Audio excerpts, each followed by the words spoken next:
ආයිබෝවන් මම හිතන්නේ ඔබ දැනුවත් කරන්න කාරණාවක් තිබුණා විශේෂයෙන් පෞද්ගලිකව මගේ විමසපු කාරණාවක් තිබුණා දැනට අවුරුදු 1 මාස 3කට විතර පමණ ඉහතදී විශේෂයෙන් රණවිරුවා සම්බන්ධයෙන් ලංකාවේ ඇතිවෙච්ච ප්‍රශ්නේ රණවිරුවෙක් කියන්නේ කවුද? ඒක තමයි මගෙන් ප්‍රශ්න කරලා තිබේ රණවිරුවෙක් සහ සොල්දාදුවෙක් අතර වෙනස. අපි රණ කියලා කියන්නේ මොකක්ද කියලා කෙනෙකුට සාමාන්‍යයෙන් දැනුවත් කළ යුතු. රණ කියලා කියන්නේ යුද්ධ පිටිය කියන එක, යුද්ධ කරන ස්ථානය කියන එක. එතකොට සාමාන්‍ය මේ රණ විරුවෝ කියලා කියන්නේ තමයි අපි හිතමු අංගම් බටයෝ දෙන්නෙක් අංගම් පිටියක සටන් කරන එක නෙමෙයි. ඉස්සර තිබුණා බොහොම ශ්‍රේෂ්ඨ ක්‍රමයක් ලංකාවේ.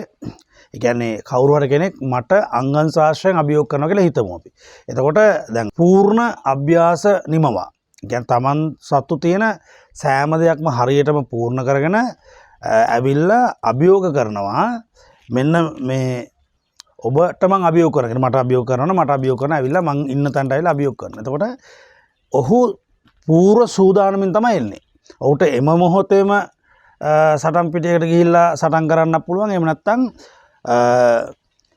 යෝජනා කරන පුද්ගලයා. කියන්නේ දැන් මට යෝජනා කරොත් මට පුළුවන් කවුරු කෙනෙක් මට අභියෝග කරොත් මට පුළුවන් දිනය ඊට පස්සේ ස්ථානය ඊට පස්සේ ආයුධ සියල්ල තීරණය කිරීමේ අයිතිය තියෙන්නේ ඇත්තරම මේ යෝජනා ඒ කියන්නේ අභියෝග කරන පුද්ගලයාට නෙමෙයි අභියෝග බාර ගන්න පුද්ගලයාට. මේක තමයි විශේෂම කාරණා. එතකොට එහෙම දෙන්නෙක් සටන් කරනක නෙමෙයි මම මේ කතා කරන්නේ. මම කතා කරන්නේ රණ කියලා කියන්නේ යුද්ධ පිටිය. ඒ කියන්නේ සමූහයක් තවත් සමූහයක් එක්ක සටන් කරන එක. අපි කියන රණ බිම කියලා කියනවා. එතකොට රණ බෙර රණ බිම ඒ කියන්නේ යුද්ධයක් කියන අර්ථය තමයි ඒකේ ඉන්නේ. එතකොට මේ යුද්ධයේදී දෙපැත්තෙම සහභාගී වෙන්නේ සොල්දාදුවන්. ඒක කිසි ගැටලුවක් නැහැ. ඒ සොල්දාදුවන්ගෙන් වීරවරයෙක් වෙන්නේ දිනන කණ්ඩායම. යම් සටනක් කරනවා, යම් යුද්ධයක් කරනවා. එතකොට ඒ යුද්ධයෙන් දිනන පිරිස තමයි විරුවෙක් වෙන්නේ, වීරවරයෝ වෙන්නේ. හරිද? අර පරාජය වෙච්ච කට්ටිය හැමදාම සොල්දාදුව තමයි. එතකොට මේ දැන් අපේ සොල්දාදුවා රණවිරුවෙක්ද සොල්දාදුවෙක්ද? ඒතර LTT සංවිධානයේ හිටියේ සොල්දාදුව, අපේ හමුදාවෙත් හිටියේ සොල්දාදුව. මේ සොල්දාදුව අතර ගැටුමක් සිදු වෙනවා. මේ ගැටුමෙන් එක කණ්ඩායමක් දිනුවා. ඒතර දිනු කණ්ඩායම වීරවරයෝ. එහෙනම් රණබිමේ දිනු අය, යුද්ධයේ දිනු අය තමයි වීරවරයෝ වෙන්නේ.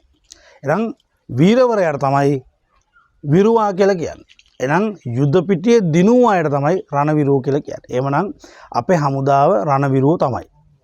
ඒතකොට LTT සංවිධානයේ හිටියේ සොල්දාදුව තමයි. එතකොට මේ මම කියන්නේ නැවතත් කියන්නේ රණවිරුවා හඳුර ගන්න. එතකොට යම්කිසි ප්‍රකාශයක් දෙනවා නම් ඒ ප්‍රකාශය පිළිබඳව ඒ කතා කරන්නේ මොනවද?